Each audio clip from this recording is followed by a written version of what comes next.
Good morning guys. सुबह सुबह का समय है, तो जैसा कि आपको पता है एग्ज़ाम आने ही वाला है, तो मैं सभी टॉपिक्स को पॉइंट बाय पॉइंट कवर कर रही हूँ। तो ये वीडियो आप लोगों को शाम में मिलेगा 6 बजे। तो मैं अभी शूट कर ले रही हूँ, आप लोग जब पोस्ट होगी तो आप लोग देख लेना। तो आज का टॉपिक है पॉलिटिकल साइंस सेमेस्टर 2। जिसने भी ये रखा होगा SEC 2 उनके लिए। चलिए पढ़ते हैं यूनिट 1 से। यहाँ जैसे सिलेबस में दिया हुआ है टॉपिक, उसी के अकॉर्डिंग सारा है, कोई एक्स्ट्रा आपको नहीं मिलेगा और एकदम आसान भाषा में है, ताकि आप बस पढ़ के ही लिख सको। पढ़ो और आपके दिमाग में घुस जाए। घरेलू तरीके से बताया गया, एकदम जेन्युइन लैंग्वेज से। तो अगर आप लोगों के लिए हेल्पफुल रहेगा तो आप लोग ज़रूर देख लेना, क्योंकि जो मैंने अपने खुद से करा है क्वेश्चन आंसर, जो मैं खुद ही लिखूँगी वही शेयर कर रही हूँ। अगर आप लोगों के लिए हेल्पफुल रहेगा तो आप भी पढ़ लो और अपने तरीके से लिख लेना। चलिए आप क्वेश्चन की ओर चलते हैं। यूनिट 1 पब्लिक पॉलिसी मैनेजमेंट का परिचय। पब्लिक पॉलिसी क्या है? उत्तर, सरकार द्वारा समाज के विकास, सुरक्षा और जनता की भलाई के लिए बनाए गए नियम, योजनाएं और फैसले ही पब्लिक पॉलिसी लोक नीति कहलाते हैं। इसका मुख्य उद्देश्य देश की समस्याओं का समाधान निकालना और जनहित में फैसले लेना है।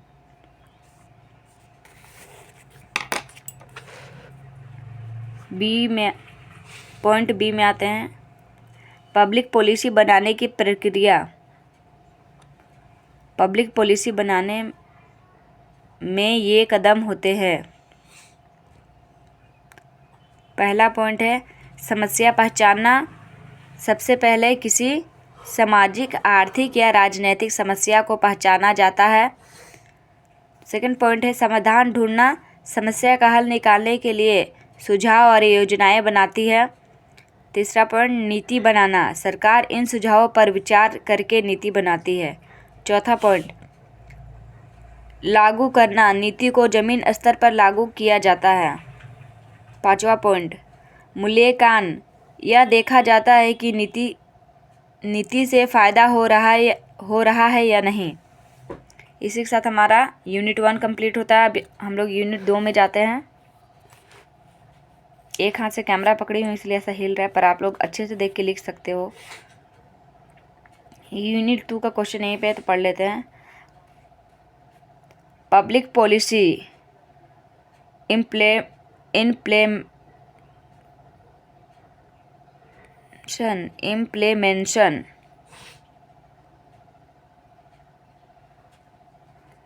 मेरी भी इंग्लिश वीक है, तो आप लोग इतना माइंड मत करना चाहिए, इतना आके कमेंट में कुछ लिखना मत, बस आप लोग को आता है तो पढ़ लेना। बगल में लिखा हुआ है नीति कार्यान्वयन।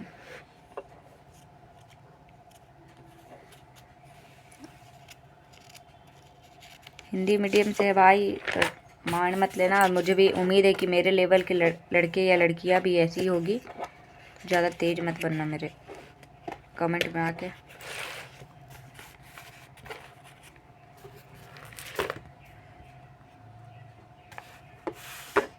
नीति कार्यान्वयन और नौकरशाह क्या है?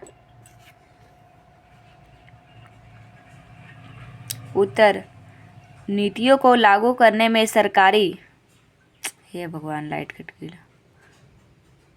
फ्लैश लाइट कैसे जलेगा? लाइट कट गया था, अब फ्लैश लाइट से कर रहे हैं, क्योंकि स्टॉप नहीं करना मेरे को। स्टॉप का मतलब पूरा स्टॉप ही हो जाता है। नीतियों को लागू करने में सरकारी अधिकारी और कर्मचारियों का बड़ा रोल होता है। इन्हें नौकरशाह कहते हैं। ये सुनिश्चित करते हैं कि जो योजनाएं बनाई गई है वे जमीन पर सही तरीके से लागू हो। कानूनी और नियामक ढांचा क्या होता है? नीति के सफल क्रियान्वयन के लिए कानून और नियम बनाए जाते हैं। इन्हीं के जरिए सरकार यह सुनिश्चित करती है कि नीति बिना किसी धोखाधड़ी गड़बड़ी के लागू हो और सभी के लिए समान रूप से लाभकारी हो। नागरिक भागीदारी और साझा शासन क्या है? उत्तर, जब आम जनता नीति बनाने और उसके लागू होने की प्रक्रिया में अपनी राय, सुझाव और सहयोग देती है तो इसे नागरिक भागीदारी कहा जाता है। इससे सरकार और जनता मिलकर काम करते हैं और नीतियाँ ज़्यादा प्रभावशाली बनती है। पॉइंट डी, नीति के कार्यान्वयन में विशेष सावधानी क्या होती है? नीति लागू करते समय यह ध्यान दिया जाता है कि योजना का लाभ सही व्यक्ति तक पहुँचे, कोई भ्रष्टाचार ना हो और सभी को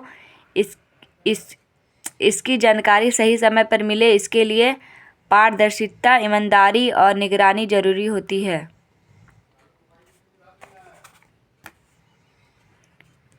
यूनिट 3 है। अरे यार, बुक कॉपी सही से नहीं रहता। Public policy monitoring. नीति निगरानी का अर्थ और महत्व क्या है? मॉनिटरिंग का मतलब है किसी योजना या नीति की निगरानी करना, यानी यह देखना कि नीति सही तरीके से लागू हो रही है या नहीं। इससे नीतियों की सफलता और जनता को मिलने वाला लाभ तय होता है। नीतियों की निगरानी और सुशासन क्या है? मॉनिटरिंग के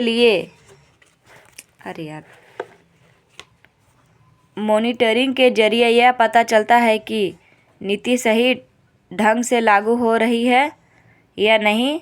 सुशासन, गुड गवर्नेंस का मतलब है पारदर्शी, जवाबदेह और ईमानदार प्रशासन। मॉनिटरिंग से सुशासन बनाए रखना आसान होता है। नीति निगरानी के तरीके क्या हैं? नीतियों की निगरानी के लिए कई तरीके अपनाए जाते हैं। सर्वेक्षण, सरकारी रिपोर्ट, थर्ड है फीडबैक सिस्टम, चौथा है स्वतंत्र एजेंसियों द्वारा निरीक्षण। चौथा पॉइंट है नीति निगरानी में सीमाएं क्या है? मॉनिटरिंग में कई दिक्कतें आती है, जैसे गलत या अधूरी जानकारी मिलना। दूसरा है भ्रष्टाचार। तीसरा है अधिकारियों की लापरवाही। चौथा है समय पर रिपोर्ट ना बनाना।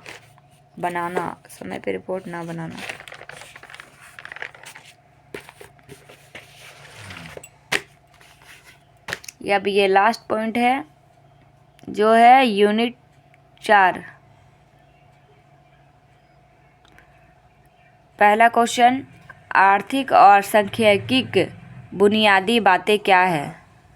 हम भी कैसे लिखते हैं, बातें कि बाटे है? बाटे होगा। आर्थिक और सांख्यिकी बुनियादी बातें क्या है? अप्लाइड इकोनॉमिक्स और स्टैटिस्टिक्स के जरिए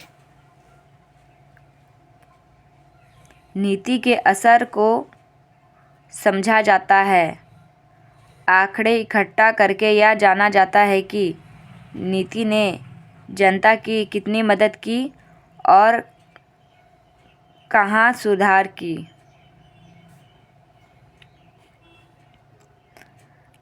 क्वेश्चन 2B, लागत लाभ विश्लेषण क्या है?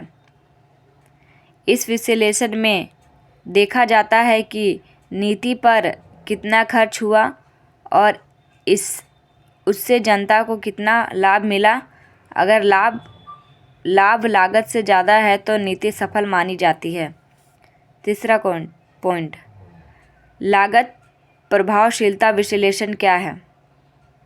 यह विश्लेषण यह बताता है कि नीति पर कितना खर्च हुआ और उस खर्च से सबसे बेहतर परिणाम कैसे निकला। यह लाभ की गुणवत्ता पर ध्यान देता है, सिर्फ पैसे पर नहीं। चौथा क्वेश्चन एंड लास्ट है, ये सिलेबस का पॉलिटिकल साइंस SEC2 उसका कोड है। नीति के विकल्प क्या है? नीति के विकल्प क्या हैं? जब किसी समस्या के लिए कई योजनाएं होती है तो सबसे बेहतर और प्रभावशाली नीति को चुना जाता है। इसी प्रक्रिया को नीति विकल्प कहा जाता है। यह नीति बनाने से पहले का सबसे महत्वपूर्ण फैसला होता है। चलिए इसी के साथ मेरा कंप्लीट होता है। एंड थर्ड टॉपिक रहेगा ट्रिबल कॉन्सेप्ट, जो कि हमारे सिलेबस में है ट्रिबल स्टडी। उसके पूरे क्वेश्चन के अकॉर्डिंग मैंने इधर भी करके रखा है। अब वो आप लोग को नेक्स्ट वीडियो में दिखेगा। तब तक लिए आप इस वीडियो को ढेर सारा प्यार दीजिए। एंड ये मेरा न्यू चैनल है। चैनल तो न्यू नहीं है, लेकिन मैं अभी इस पर न्यू कंटेंट डाल रही हूँ जो कि मेरा पढ़ाई से रिलेटेड ही होगा, तो मैं समझ सकती हूँ व्यूज़ कमाने का। एंड यहाँ तक देख लिए तो चैनल को सब्सक्राइब एंड वीडियो को लाइक ज़रूर कीजिएगा। Thank you for watching.